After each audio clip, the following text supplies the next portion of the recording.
Now we're going to try to listen. How you guys doing? I'm Mr. Flowers. Thanks for giving me your time today. I'm working on my master's in special education, but I'm actually a history teacher. I have a degree in history. Studied history for years besides taking classes in it. So, just like Mr. Engels, I'm a history nerd, so I love this stuff. Today I'm going to talk to you about some causes of the French Revolution, but mostly we're going to talk about the Estates General. First, we're going to discuss feudalism for a minute. Have you guys discussed feudalism at all? Yeah.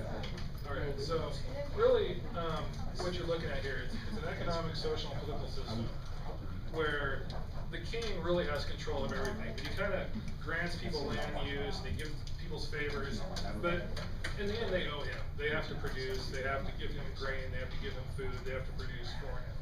They also have to, these nobles have to provide military service for him. So these same peasants that work the land are also called up to be a military force when there's an invasion or something like that.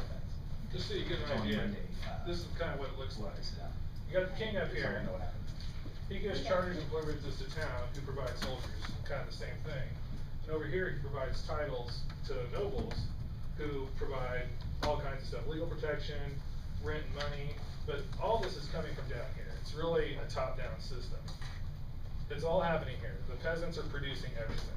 This is what is going to happen with the third estate.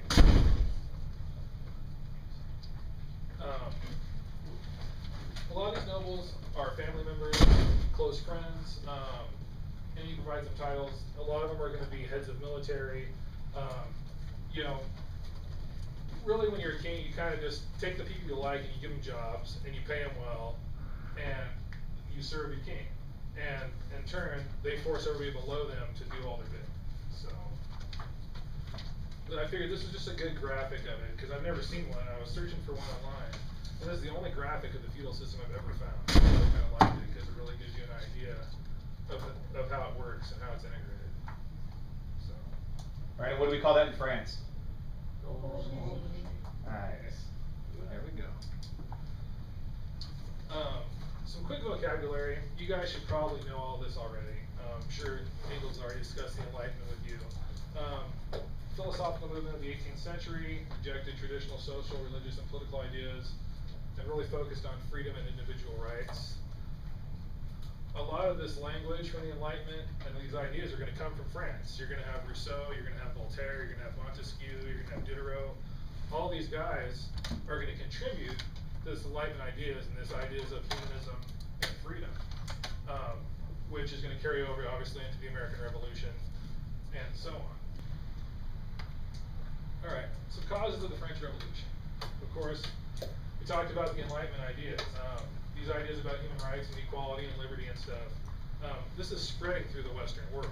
Now, during this time, all these French ideas, you know, you remember, of course we have Thomas Paine and John Locke that contributed to these ideas and some other people, but a lot of this stuff is coming from France. Now, in the midst of this, the American Revolution happens.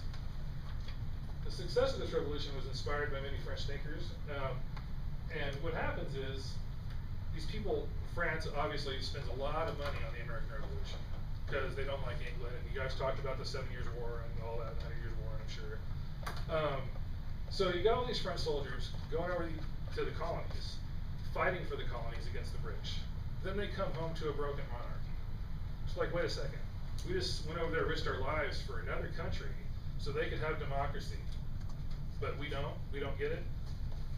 And so you get to see how they kind of get jaded about it, and they're like, wait a second, we want our democracy. We want our say in society.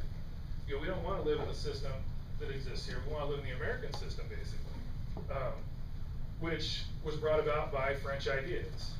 See how it's kind of circular there? How flattering. Yeah. All right, on to the Estates General. This was a collection of representatives. There's 3 estates. They really don't have any power. It's kind of the thing that the king calls on periodically through the centuries when he doesn't really have an answer for what to do. And I think it's more of a scapegoat. You know, that way I can call on the Estates General. I have somebody to blame when it doesn't work out. Hey, I let you guys decide how it was going to happen. Even though they don't really have any power, it's somebody to blame it on. Some of the monarchs since the 14th century, The last one was in 1614. It was to put down a revolt. Usually that's what the Estates General is called. It's because of either economics or some kind of revolt. So this is kind of how it's broken down. Top like 0.5% is like the clergy, the Roman Catholic Church, and bishops. This doesn't include like your local parish priests, like your normal like little small church priests. They didn't have money. They were just kind of along for the ride. They didn't have to pay taxes or anything. The next 1.5% is the second estate. Like I said, these are all the nobles that we saw in the feudalism chart that provide everything for the king. And then you got the other 98%, which is the bourgeoisie, which, like I said, 10% of the people, but they own 20% of the land. Then the rest of the 90% is peasants and city workers. And urban workers, people that clean the streets and do everything you can imagine that would be gross in 18th century France, is what these city workers are doing. I think probably dirtier jobs than the peasants actually had. All right, the first estate. It's one of the two privileged classes, mostly made up of clergy of the Roman Catholic Church. Any questions about the first estate, guys? Anything you want to try to stump me on? Any peripheral information?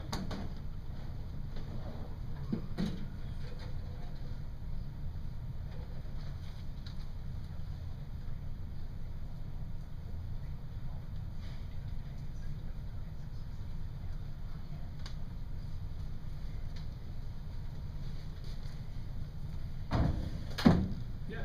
So it's only the clergy and like the higher officials in the church? Yes, the first estate is basically church members, higher up clergy, bishops, and that's it. But you understand, at this time, we're talking post-Crusades here. The Roman Catholic Church controls everything. Countries are just starting to get out from under them. I mean, the fact that the pilgrims came to here was to get away from the church.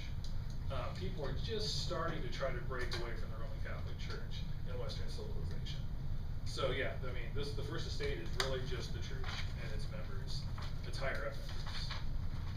All right, the second estate, another one of the privileged classes, mostly rich nobles and landlords.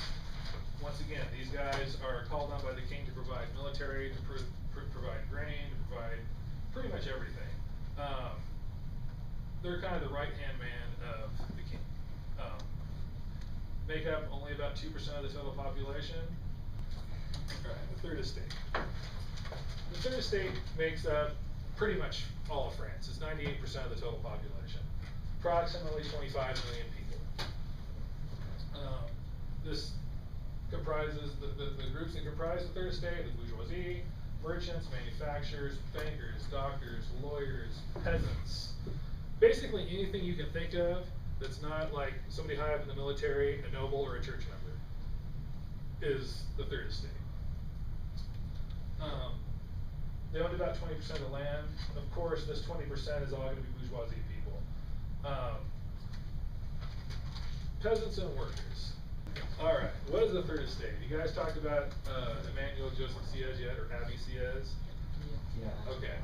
What you understand about this guy is he was an abbé. I mean, he was, I guess technically you could say he was part of the second estate at some point, or even part of the first estate, because he was a high up church member.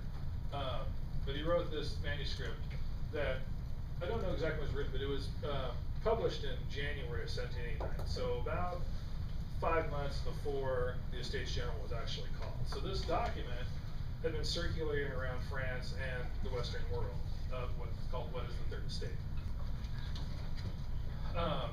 What Abbé Sieyès argues is that France, and specifically the Third Estate, is a complete nation without the nobles and without the clergy. It's a complete nation containing all the public services and private activities needed for a country to function. So essentially what he's saying to the first and second estate: we don't need you. We don't need you at all.